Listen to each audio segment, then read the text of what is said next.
Hi everyone. Continue हम लोग networking की सीरीज़ को इस चैनल पर कवर कर रहे हैं और हम लोगों ने 15th चैप्टर कवर कर रखा है। आज हम लोग OSI मॉडल को कंप्लीट कवर करते हैं। OSI मॉडल क्या है, कैसे काम करता है, काफ़ी चीज़ें इसके अंदर डिस्कस करेंगे आज हम लोग। और नए हैं तो चैनल को सब्सक्राइब कर लीजिए। हमारा ethical hacking advance program start होने वाला है। बिगनर लेवल के लिए एथिकल हैकिंग हमारे चैनल पर ऑलरेडी अपलोडेड है, प्लेलिस्ट में जाकर चेक कर सकते हैं।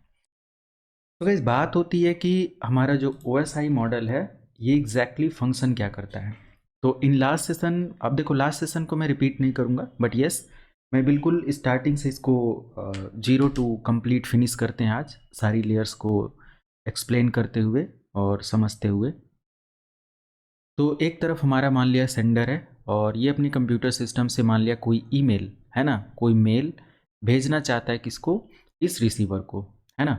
तो इसका मान लिया कि एड्रेस है, मेल एड्रेस है abc@gmail.com, ठीक है। फॉर एग्जांपल ये इसका एड्रेस है और ये मेल सेंड करना चाहता है xyz@gmail.com, ये कहीं और है, ठीक है। या कोई भी एक एग्जांपल, मे बी ये यूज़र है और ये अपने इस email ID को लॉगिन करके secollive.com से अपना कोर्स पढ़ना चाहता है, जो कि हमारी वेबसाइट है जहाँ से आप कोर्सेस वगैरह इनरोल करते हो। तो ये secollive.com से कोई कोर्स इनरोल करना चाहता है, तो ये क्या करेगा, यहाँ से कोई इन्फॉर्मेशन सेंड करेगा।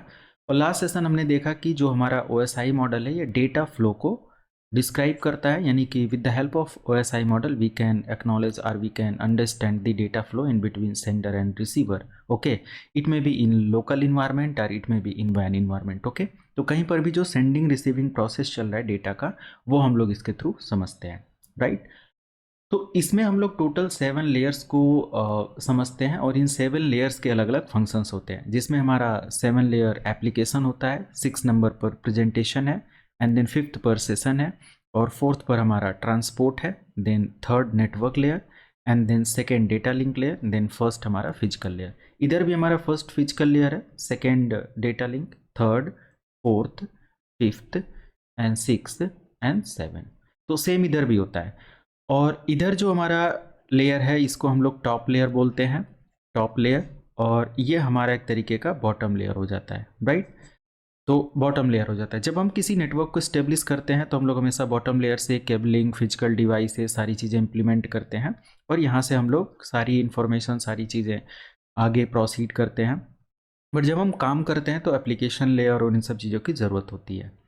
तो ये पूरा का पूरा एक OSI मॉडल का सिंपल सिनेरियो है। और इसमें मान लिया कि ये इधर हमारा डेटा अगर सेंड करने के लिए प्रोसेस किया जा रहा है, मतलब डेटा पूरी तरीके से मैनेज किया जा रहा है, डेटा पूरी तरीके से प्रिपेयर किया जा रहा है, डेटा पूरी तरीके से इनकैप्सुलेट किया जा रहा है, तो इधर हमारा डेटा, उसको देखने के लिए इसको क्या करना पड़ेगा, डिकैप्सुलेट करना पड़ेगा, या एक तरीके का बोल सकते हैं डिकैप्सुलेशन, या फिर इसको जो इधर बॉक्स, यानी कि जो भी मेल या कोई भी पैकेट है जो कि इधर पूरी तरीके से तैयार किया गया और फाइनली यहाँ तक सेंड किया गया, यहाँ इसको पढ़ने के लिए क्या करेगा, इस बॉक्स को ओपन करेगा। तो इधर एक तरीके का डेटा प्रिपेयर करके इसको पूरी तरीके से क्लोज किया जा रहा है, पूरी तरीके से तैयार किया जा रहा है, और जब इसको ये यूज़र रीड करेगा तो डेफिनेटली उस डेटा को ओपन करेगा, उसके अंदर या किसी भी पैकेट को ओपन करेगा, तभी वो उसके अंदर क्या इन्फॉर्मेशन है वो पढ़ सकता है। तो ये कुछ सिनेरियो है। अब अगर हम लोग ऊपर की ये 3 लेयर देखें तो ये डेटा लेयर्स होती हैं, और इन 3 लेयर पर हमारा कंप्लीट डेटा प्रिपरेशन हो जाता है, जहाँ पर एप्लीकेशन का अलग काम होता है, प्रेजेंटेशन का अलग काम होता है, सेशन का अलग होता है। बट वहीं पर इन 4 लेयर का जो काम होता है, ये डेटा को ट्रांसपोर्ट करने के लिए, यानी कि डेटा को फॉरवर्ड करने के लिए ये प्रोसेस यहाँ से स्टार्ट हो जाता है, राइट। तो बिल्कुल मैं जैसे अपने लाइव क्लास में पढ़ाता हूँ उस तरीके से आप लोगों को यहाँ पर कवर करा रहा हूँ। तो ये जो हमारा डेटा फॉरवर्ड होने के लिए तैयार हो जाता है, इधर भी हमारा सेम वही प्रोसेस होता है। डेटा का जो रिसीविंग प्रोसेस है 1 2 3 4 पर है, और फिर यहाँ पर हमारा डेटा पूरी तरीके से इसको रिसीव होता है और ये सारी चीज़ें। तो डेटा जो हमारा है ना, ये कंप्लीट डेटा हमारा एक साथ सेंड नहीं होता कभी भी रिसीवर को एक साथ, मतलब कि यहाँ पर आपने अगर मान लिया कंप्लीट डेटा आपने रखा हुआ है, और हमारा डेटा मान लिया कि अभी के लिए ABCD ये हमारा डेटा है, ठीक है, ये कंप्लीट डेटा है। तो ये जो डेटा है ना, ये ABCD पूरी तरीके से यहाँ पर जैसे ABCD यहाँ यहाँ यहाँ ऐसे नहीं आता है। ABCD हमारा जो ये कंप्लीट डेटा है ये अलग अलग पार्ट में डिवाइड होता है। ठीक है। और वो डिवीज़न, वो मैनेजिंग का जो काम होता है वो हमारे 4th लेयर से ही स्टार्ट हो जाता है। ओके। और वैसे ही हमारा जस्ट इधर अपोजिट होता है और फाइनली इसको डेटा रिसीव होता है। यानी कि डेटा अगर इन 3 लेयर के थ्रू हैंडल हो रहा है तो इधर भी 3 लेयर के थ्रू डेटा ही हैंडल होगा। बाकी इस डेटा को अलग अलग पार्ट में मैनेज करके यहाँ तक पहुँचाने का काम इन transport network data and physical layer का होता है। और यहाँ हर एक प्रोटोकॉल्स के अलग अलग प्रोटोकॉल्स यूज करी जाती हैं, अलग अलग सिनेरियोज इस्तेमाल किए जाते हैं और ये सारी चीज़ें। ओके। तो फाइनल अगर हम लोग यहाँ पर देखें, जो हमारा डेटा है ये ABCD, ये मान लिया कि कंप्लीट डेटा है। तो जब हमारा ट्रांसपोर्ट लेयर इसको रिसीव करेगा या ट्रांसपोर्ट लेयर पर डेटा, मान लिया कि 3 लेयर पर हमारा डेटा पूरी तरीके से ABCD प्रिपेयर हुआ। अब ये डेटा हमारा आ जाता है ट्रांसपोर्ट लेयर पर। Transport layer as it is data send नहीं करता। मे बी अगर रिसीवर, सोच लो कि अगर ABCD कंप्लीट मैंने एक बार सेंड किया इसको, तो मे बी इसके अंदर अगर पैकेट लॉस होता है तो कंप्लीट पैकेट लॉस हो जाएगा, राइट। अगर मैंने इसको पार्ट बाय पार्ट भेजा, एक बार A भेजा, एक बार B भेजा, एक बार C भेजा, एक बार D भेजा, तो क्या होगा तब एग्जैक्टली कहीं ना कहीं अगर A B C में से कोई भी या D में से कोई भी एक डेटा मिस होता है तो ये दोबारा इससे रिक्वेस्ट कर सकता है कि I can not receive B, okay, please resend the B data, right. तो ये B डेटा को दोबारा से रीसेंड करेगा और पूरी तरीके से डेटा यहाँ पर आपका रिसीव हो जाएगा, जो कि इस डेटा के अंदर क्या होगा, ABCD कंप्लीट डेटा होगा। ये प्रोसेस होता है। तो जो हमारा ABCD डेटा है ये एग्जैक्टली यहाँ पर अलग अलग पार्ट में डिवाइड हो जाएगा। जैसे यहाँ पर मैंने 4 पार्ट ले लिया, एक में A, एक में B, एक में C और एक में D। अब ABCD जो हमारा है ये एग्जैक्टली कंप्लीट डेटा है और एक बार A सेंड होगा, B सेंड होगा, C और D, इसको हम लोग बोलते हैं डेटा का सेगमेंट फॉर्मेट। इसमें हम लोग क्या बोलते हैं, डेटा का सेगमेंट फॉर्म। यानी कि ट्रांसपोर्ट लेयर पर जो डेटा हैंडल होता है वो डेटा का सेगमेंट फॉर्म होता है। ठीक है, सेगमेंट फॉर्म मतलब ऐसे मल्टीपल टुकड़ों में इसको रखा गया। अब ABCD जो हमारा है इसमें से ABC रिसीव हुआ, इसको D रिसीव नहीं हुआ, तो ये उसके लिए एक रिक्वेस्ट सेंड कर सकता है और D के रिगार्डिंग एक रीपैकेट सेंडिंग का प्रोसेस जनरेट करा सकता है ना। ये डेटा एरर या एरर चेकिंग इसको बोलते हैं। ओके, तो ये हमारा सिंपल प्रोसेस होता है। अब मान लिया कि जो सेगमेंट है यहाँ पर कंप्लीट रिसीव ना होने की वजह से ये रिक्वेस्ट कर लेगा। अब जैसे ही हमारा डेटा ट्रांसपोर्ट लेयर से आगे फॉरवर्ड होता है तो यहाँ पर हमारा नेटवर्क लेयर क्या करता है, इसको एज अ पैकेट में कन्वर्ट करता है, एज अ पैकेट फॉर्म में कन्वर्ट करता है, राइट। और पैकेट फॉर्म में डेटा फिर हमारा जब आगे प्रोसीड होता है तो ये हमारा फ्रेम के फॉर्मेट में कंप्लीट होता है, फ्रेम, एंड देन यहाँ पर बिट्स फॉर्मेट में डेटा रिसीव होता है। तो इस तरीके से डेटा हमारा एक बार में यहाँ पर नहीं, ये टुकड़ों में हमारा जाता है। और जैसे ही हमारा बिट्स इधर होता है, बिट्स यहाँ पर आ जाता है, रिसीव होता है, जो कि 0101 जैसा फॉर्मेट है। और सिग्नल का इस्तेमाल करके डेटा यहाँ पर एनालॉग, डिजिटल या फिर वेब सिग्नल्स जो भी हमारे हैं उसका इस्तेमाल करके यहाँ पर आता है। फिर वो बिट्स हमारा अगेन फ्रेम में एंड देन पैकेट में एंड देन जो भी हमारा सेगमेंट है एंड देन कंप्लीट डेटा फिर हमारा इधर प्रिपेयर हो जाता है। तो इस तरीके से डेटा का प्रोसेस होता है। अब एग्जैक्टली सोचो कि हमारा जो ट्रांसपोर्ट लेयर है, फॉर एग्जांपल के लिए जो हमारा ट्रांसपोर्ट लेयर है, अब यहाँ पर हमारे पास कंप्लीट एक पैकेट है या कंप्लीट डेटा जो है वो यहाँ पर मान लिया कि हमारा एक कंप्लीट डेटा है। अब ये डेटा जो आगे आया तो ये मान लिया कि 4 पार्ट में ऐड हुआ और यहाँ पर हमारा डेटा जो भी हमारा डेटा है वो मान लिया कि A, B, C, D। अब यहाँ पर हमारा क्या करता है कि ये जो ABCD है इसको ले जाने के लिए भी तो कुछ होना चाहिए। तो इसको कैरी करने के लिए मान लिया कि आपने यहाँ पर SikhoLive.com से वेबसाइट को एक्सेस किया था, SikhoLive.com से आपने कोई कोर्स एक्सेस करना है और ये सारी चीज़ें, या मेल एक्सेस करना है तो आप gmail.com एक्सेस करते हो। तो आप यहाँ पर वेबसाइट के साथ कोई ना कोई कनेक्शन सेटअप करते हो। तो मान लिया कि इस पर्टिकुलर डिटेल के साथ यहाँ पर एक और इन्फॉर्मेशन जो कि TCP के थ्रू डेटा जा रहा है, UDP के थ्रू डेटा जा रहा है, ये ऐड हो जाएगा। उसके बाद जब आगे हमारा प्रोसेस होगा तो अब इस डेटा को लेकर जाने के लिए एक एग्जैक्ट पाथ होना चाहिए। तो नेटवर्क लेयर हमारा क्या करता है, एक बेस्ट पाथ के लिए भी कैलकुलेशन एग्जैक्टली मैनेज करता है और एक बेस्ट नेटवर्क कैलकुलेट करता है। तो हमारा सेम जो इधर का प्रोसेस है ये सब रहेगा ही रहेगा। और साथ में यहाँ पर IP एड्रेस, नेटवर्क लेयर पर हमारा क्या हैंडल होता है, आईपी बेस्ड नेटवर्क हैंडल होता है। तो इसमें source plus destination, IP details और ये सारी चीज़ें होंगी। एंड देन इधर हमारा जैसे ही प्रोसेस कंप्लीट होगा, यहाँ पर एक और चीज़ आ जाएगा जहाँ पर आपका मैक एड्रेस का प्रोसेस है। अनदर यहाँ पर आपका आ जाएगा जो भी हमारा बिट्स वगैरह या फिर हमारे physical connections like wires, cables, okay, हमारे रेडियो फ्रिक्वेंसीज, है ना। तो जितने भी ये मीडियम्स होते हैं, ये सारी चीज़ें जिसके थ्रू हमारा डेटा इधर ट्रांसपोर्ट होता है।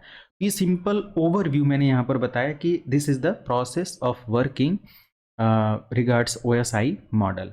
अब इन OSI मॉडल्स को हम लोग वन बाय वन सारी लेयर्स और सारी चीज़ों को समझते हैं कि लेयर्स का, फॉर एग्जांपल लेयर का काम क्या होता है, या हर लेयर पर कौन सी प्रोटोकॉल्स फंक्शन करती है और कितने सारे प्रोटोकॉल्स पर लेयर हम लोग यहाँ पर समझ सकते हैं। तो अब हम लोग यहाँ पर लेयर का कुछ प्रोटोकॉल और सारी चीज़ें देख लेते हैं। तो सबसे पहला हमारा यहाँ पर है application layer. And what does application layer, okay. तो एप्लीकेशन लेयर हमारा एक लास्ट लेयर है, 7 6 5 4 3 2 1 एंड 7 6 5 4 3 2 1, ठीक है। तो this particular layer is known as end user layer. इसको हम लोग क्या बोलते हैं, एंड यूजर लेयर। इधर भी वही है और इधर भी एंड यूजर पर ये होता है। फॉर एग्जाम्पल, अगर इस यूज़र को SicoLive.com सर्वर तक पहुंचना है और कोई यहाँ से डेटा एक्सेस करना है, कोई कोर्स एक्सेस करना है, ये सबसे पहले एक ह्यूमन इंट्रैक्शन करेगा, यानी कि एक पर्टिकुलर ब्राउज़र चाहिए, एक एप्लीकेशन चाहिए, और इस पर भी ये कोई प्रोटोकॉल्स जो इंटरेक्शन के लिए, यानी कि जो यूज़र इंटरफेस के लिए रिस्पॉन्सिबल हो, तो ये ब्राउज़र ओपन करेगा, है ना। ब्राउज़र पर जाएगा और ये कोई ना कोई पर्टिकुलर प्रोटोकॉल का इस्तेमाल करेगा। अगर ये वेबसाइट से डेटा एक्सेस कर रहा है तो यहाँ पर HTTP की रिक्वेस्ट हो सकती है, HTTPS की रिक्वेस्ट हो सकती है, ठीक है। अनदर यहाँ पर SSH का एक्सेस हो सकता है, आपके लाइक DNS का एक्सेस हो सकता है, ओके। तो ये सारी चीज़ें इधर रिस्पॉन्सिबल होती हैं जिसके थ्रू हमारा एप्लीकेशन लेयर फंक्शन करता है, राइट। तो एंड यूज़र यानी कि ह्यूमन इंटरेक्शन के लिए हो जाता है, या create an interface between user and application. तो यूज़र और एप्लीकेशन के बीच में एक इंटरफेस क्रिएट होता है यहाँ पर, and these are the examples, okay. Another हमारे पास सेकेंड आ जाता है जो कि है 6th लेयर, जो कि प्रेजेंटेशन लेयर है। एंड प्रेजेंटेशन लेयर जो हमारा होता है is a form of data syntax.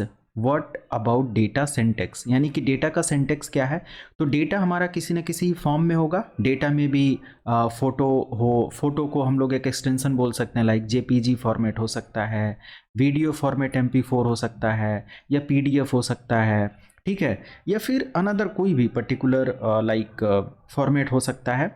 और यहाँ पर हमारे लाइक SSL हो सकता है जो कि डेटा इंक्रिप्शन के लिए इस्तेमाल किया जाता है, TLS हो सकता है जो कि डेटा इंक्रिप्शन के लिए इस्तेमाल किया जाता है।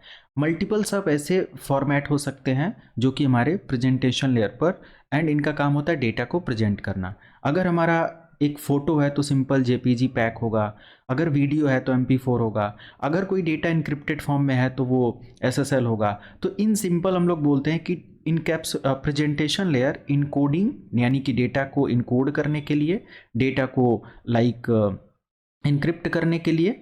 डेटा कभी कभी इनक्रिप्टेड फॉर्म में भी होता है जो कि हमारा SSL TLS जैसी सिक्योरिटी के साथ जब डेटा ट्रांसपोर्ट होता है। एंड अदर हमारा यहाँ पर कॉम्प्रेस फॉर्म में डेटा सेंड किया जा सकता है, मतलब कोई भी आप जिप फॉर्मेट में डेटा सेंड कर रहे हो, और ये सारी चीज़ें। तो ये हमारा प्रेजेंटेशन लेयर का एग्जाम्पल है। इसके बाद आ जाते हैं सेशन लेयर। और सेशन लेयर का क्या काम होता है कि it is just like maintain session, okay, terminate session, session को मेंटेन करना, सेशन को टर्मिनेट करना between user and and point, okay. तो एंड टू सॉरी जो अभी हमारा मतलब कि एक सोर्स है, मतलब यहाँ से जो भी हमारा सेशन यहाँ तक इस्टेब्लिश हो रहा है, ये सब मेंटेन करने का काम हमारा क्या होता है, सेशन लेयर का होता है, ओके। तो यहाँ पर हमारे मल्टीपल API होते हैं, सॉकेट्स होते हैं, ये सारी चीज़ें। उसके बाद हमारा आ जाता है डेटा सेंडिंग प्रोसेस, जहाँ से ट्रांसपोर्ट लेयर स्टार्ट होता है। तो ट्रांसपोर्ट लेयर में हमारा क्या होता है कि एंड टू एंड कनेक्शंस यहाँ पर हो जाता है, यानी कि डेटा हमारा इस पर्टिकुलर, यानी कि यहाँ से डेटा हमारा यहाँ जाना है, ठीक है, यानी कि ये सोर्स है और ये डेस्टिनेशन है। तो यहाँ पर डेटा हमारा क्या होगा, जस्ट मल्टीपल ब्लॉक में आपको मिल जाएगा, यानी कि डेटा का सेगमेंट फॉर्मेट हो जाएगा और डेटा कहीं ना कहीं यहाँ पर टीसीपी यूडीपी फॉर्म का इस्तेमाल करते हुए, टीसीपी यूडीपी पोर्ट का इस्तेमाल करते हुए डेटा को यहाँ से फॉरवर्ड किया जाएगा, डेटा को यहाँ से ट्रांसपोर्ट किया जाएगा। तो ये टीसीपी यूडीपी के अकॉर्डिंग ट्रांसपोर्ट लेयर पर हमारा फंक्शन परफॉर्म होता है। अगला हमारा आ जाता है नेटवर्क लेयर, जहाँ पर मैंने बताया कि ये हमारा एक बेस्ट रूट डिज़ाइन करने में काम करता है, यानी कि बेस्ट रूट यानी कि बेस्ट पाथ डिज़ाइन करता है। यानी कि अगर सोर्स टू डेस्टिनेशन डेटा लेकर जाना है तो कौन से रास्ते से होकर जाएगा, कौन सा रास्ता बेस्ट है। फॉर एग्जांपल एक सिंपल, जब हम एक पोस्ट ऑफिस में जाते हैं, अपना लेटर ड्रॉप करते हैं, तो वहाँ से जो भी वहाँ के वर्कर्स होते हैं, जो भी सारी चीज़ें कि वो लेटर कैसे सेफली हमारे डेस्टिनेशन तक पहुँचेगा, कौन पहुंचाएगा, उसके पास सोर्स का एड्रेस होना चाहिए, उसके पास डेस्टिनेशन का एड्रेस होना चाहिए, उसके पास बेस्ट रूट होना चाहिए। तो ये सब कुछ मैनेज करने का या एक तरीके का डिफाइन करने का काम हमारा नेटवर्क लेयर का होता है। तो नेटवर्क लेयर पर हमारा आईपी होता है, आईसीएमपी होता है, internet protocol, internet control message protocol, IPsec होता है, ठीक है, एंड आईजीएमपी होता है। तो there are multiples protocol functions on network layer, multiples routing protocols हमारी हो जाएंगी जो कि हमारे नेटवर्क लेयर पर फंक्शन करेंगे। फिर हमारे पास आ जाता है यहाँ पर बेस्ट रूट मिल गया, डेटा कहाँ से कहाँ लेकर जाना है, और हमारे पर्टिकुलर डेटा में सेगमेंट टीसीपी यूडीपी ऐड होकर फिर यहाँ पर आईपी वगैरह ऐड हो जाएगा। उसके बाद फिर यहाँ पर आपका फाइनल मैक एड्रेस, जो कि फिजिकल एड्रेस हमारा होता है, ये हमारा ऐड होता है। तो मैक एड्रेस एक्चुअली एलोकेट करता है कि किस पर्टिकुलर डिवाइस या किस पर्टिकुलर होस्ट के लिए ये डेटा है। तो यहाँ पर हमारा फ्रेम फॉर्मेट में जो कि हमारा सेकेंड लेयर है ये, और ये स्विच वगैरह के अकॉर्डिंग फंक्शन होता है। तो स्विच वगैरह हमारा क्या होता है कि एक तरीके का फ्रेम वगैरह हैंडल करता है, और यहाँ पर मैक एड्रेस के थ्रू डेटा पैकेट को सेंड और रिसीव करता है ये, ठीक है। यहाँ पर हमारा मैक एड्रेस एग्जैक्टली वो कंप्यूटर का मैक एड्रेस होता है या वो मैक एड्रेस डिफाइन होता है जिसको डेटा डिलीवर करना होता है। तो एक फिजिकल एड्रेस यहाँ पर पता चलता है। जैसे यहाँ पर हमारा आ जाता है MAC address, LLC, okay, switch and bridge, ये सभी फंक्शंस या प्रोटोकॉल्स या डिवाइसेस यहाँ पर आ जाते हैं। उसके बाद हमारे पास जस्ट आगे डेटा लीड होता है, जो कि हमारे यहाँ पर बिट्स फॉर्म में डेटा को मैनेज होता है, और यहाँ पर हमारे फिजिकल आर्किटेक्चर आ जाते हैं, फिजिकल डिवाइसेस आ जाती हैं, जिसमें केबल है, कनेक्टर है, वायरलेस डिवाइसेस हैं, हब है, रिपीटर है, कोएक्सियल केबल है, फाइबर ऑप्टिक केबल है, ईथरनेट केबल है, ठीक है। ये सभी हमारे, एंड देन रेडियो फ्रिक्वेंसीज वगैरह जो कि वेब लेंथ में डेटा को सेंड और रिसीव करते हैं। तो ये सभी हमारे यहाँ पर आ जाते हैं। तो फाइनल सोचो कि हमारा डेटा यहाँ पर एक बिट फॉर्म में मैनेज हो रहा है। जब आगे ये जाएगा तो ये बिट, सारे फंक्शन सेम वैसे ही प्रोसेस होते हुए ये बिट आपका इनसाइड हो जाएगा, और यहाँ पर आपका फ्रेम हो जाएगा। इसके ऊपर जाएगा तो यहाँ पर डेटा मतलब बिट हो गया, फिर हमारे पास सिंपल इसका फ्रेम हो गया, एंड देन यहाँ पर हमारा पैकेट हो गया। उसके बाद जस्ट ऊपर जाएगा तो यहाँ पर हो गया bit, frame, packet, and then segment, and then finally यहाँ पर फिर हमारा डेटा डील होगा। अब डेटा यहाँ डील होने का मतलब ये होता है कि अगर इधर डेटा इनकोड हुआ है तो इधर क्या होगा, डिकोड होगा। इस वजह से यहाँ पर बोला जाता है कि ये इनकैप्सुलेशन प्रोसेस है और इधर हमारा डीकैप्सुलेशन प्रोसेस है। तो अगर इधर डिकोड होगा, अगर यहाँ इनक्रिप्ट है तो यहाँ पर डिक्रिप्ट होगा, अगर यहाँ पर कॉम्प्रेस है तो यहाँ डीकॉम्प्रेस होगा। ये सिंपल प्रोसेस है। देन ये यूज़र उस डेटा को यूज़ कर पाएगा, उस डेटा को रीड कर पाएगा। Exactly this is a process of sending and receiving the data in between और with the help of OSI model. यही सारी चीज़ें हम लोग यहाँ पर समझते हैं, और ये एक रेफरेंस मॉडल है और इसमें 7 लेयर आर्किटेक्चर समझते हैं। अगर ये आर्किटेक्चर आपको समझ में आ गया तो फिर आपको TCP/IP जो कि इम्प्लीमेंटेड मॉडल है ये आपको आसानी से क्लियर हो जाएगा, क्योंकि इन्हीं प्रोटोकॉल्स को उसके अंदर भी हम लोग समझते हैं। तो ये एक ऐसा मॉडल है जिसके थ्रू आप कंप्लीट डेटा फ्लो का जो स्ट्रक्चर है, डेटा फ्लो का जो सेंडिंग रिसीविंग प्रोसेस है, वो चीज़ आप यहाँ पर समझ पाते हो। होप कि आप लोगों को क्लियर हुआ होगा, एंड चैनल को सब्सक्राइब करें। नए वीडियोस के लिए आप बेल आइकन प्रेस कर लें ताकि कोई भी नोटिफिकेशन आपसे मिस होने ना पाए। मिलते हैं नेक्स्ट वीडियो में। Thank you so much, have a good day.